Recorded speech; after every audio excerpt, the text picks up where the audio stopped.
राजहट जिसने भी किया है उसकी तबाही हुई है। चाहे आप हम रावण को ले लें, चाहे हम दुर्योधन को ले लें, किसी और को ले लें, जिसने भी राजहट पकड़ा है उसकी हमेशा तबाही हुई है। और इनकी भी राज की भी तबाही होगी और इनके जो बीजेपी है उसकी भी तबाही होगी। अरे क्यों उसका ड्रामा बना दिया?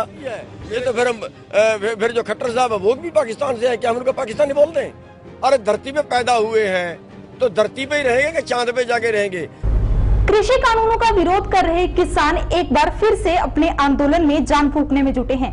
आज किसान नेता गुरनाम सिंह चडूनी की अगुवाई में हजारों की तादाद में किसानों ने चंडीगढ़, पंचकुला और मोहाली से दिल्ली कूच किया।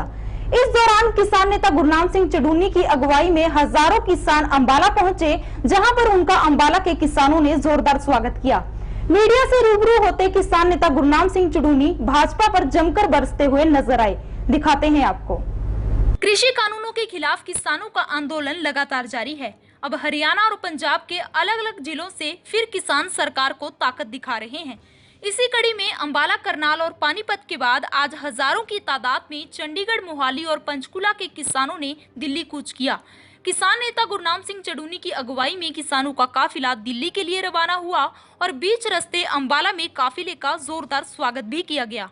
इस मौके पर मीडिया से बातचीत करते हुए गुरनाम सिंह चडूनी ने कहा कि यह सीधा संदेश सरकार को दिया है कि इन काफिलों का मकसद सरकार को यह दिखाना है कि आंदोलन में जोश अब पहले से भी ज्यादा है।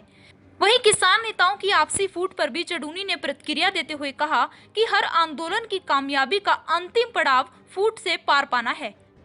देखिए, आज चंडीगढ़, पंचकुला, मोहाली उनकी तरफ से आज काफिला है और हमारे गुरदीप सिंह साथी दाएं बाएं हो गए जो लेके आए हैं काफिला।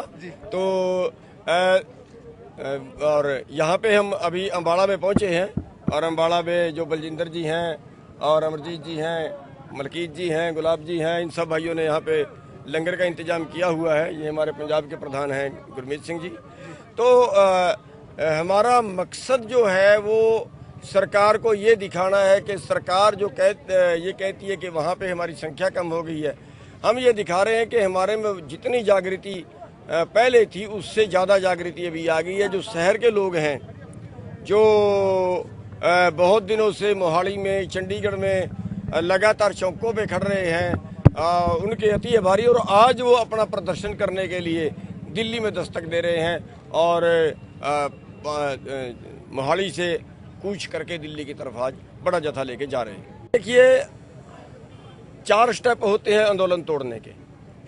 पहला समझाना, दूसरा दंडित करना, तीसरा लालच देना और चौथा फूट डालना।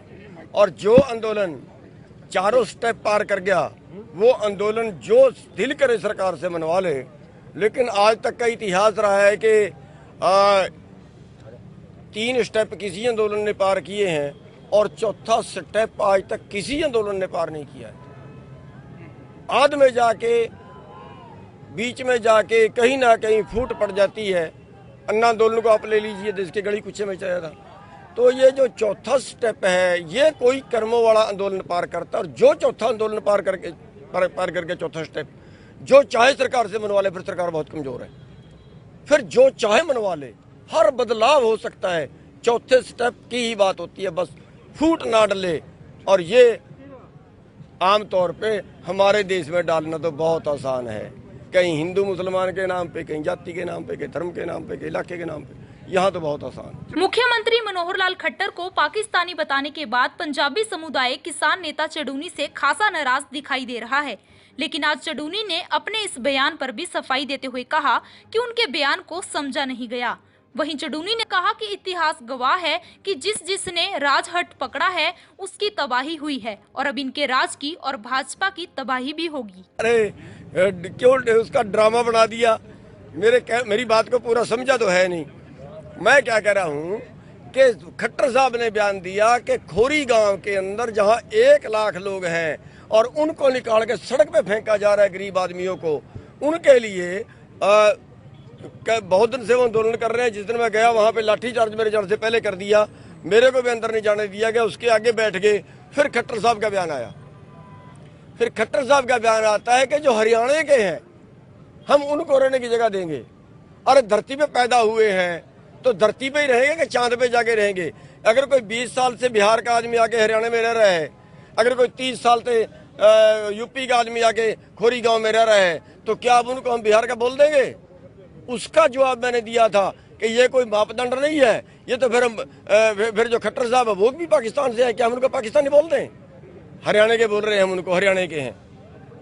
इसलिए उन लोगों को जो बिहार से आके बसे, जो यूपी से आके बसे, उनको बाहर के कह के मत नकारें, उनको रहने की जगह दें। सब ये राजहट है, राजहट जिसने भी किया है उसकी तबाही हुई है। चाहे आप हम रावण को ले लें, चाहे हम दुर्योधन को ले लें, किसी और को ले लें, जिसने भी राजहट पकड़ा है उसकी हमेशा तबाही हुई है। और इनकी भी, राज की भी तबाही होगी और इनके जो बीजेपी है उसकी भी तबाही होगी। किसानों का आंदोलन लगातार जारी है और अब किसान आंदोलन को लेकर किसान नेताओं और भाजपा नेताओं के बीच बयानबाजी भी शुरू हो चुकी है। ऐसे में देखना ये होगा कि किसानों का आंदोलन और कितना बड़ा रूप लेता है और किसानों और सरकार के बीच में तालमेल कब बन पाता है।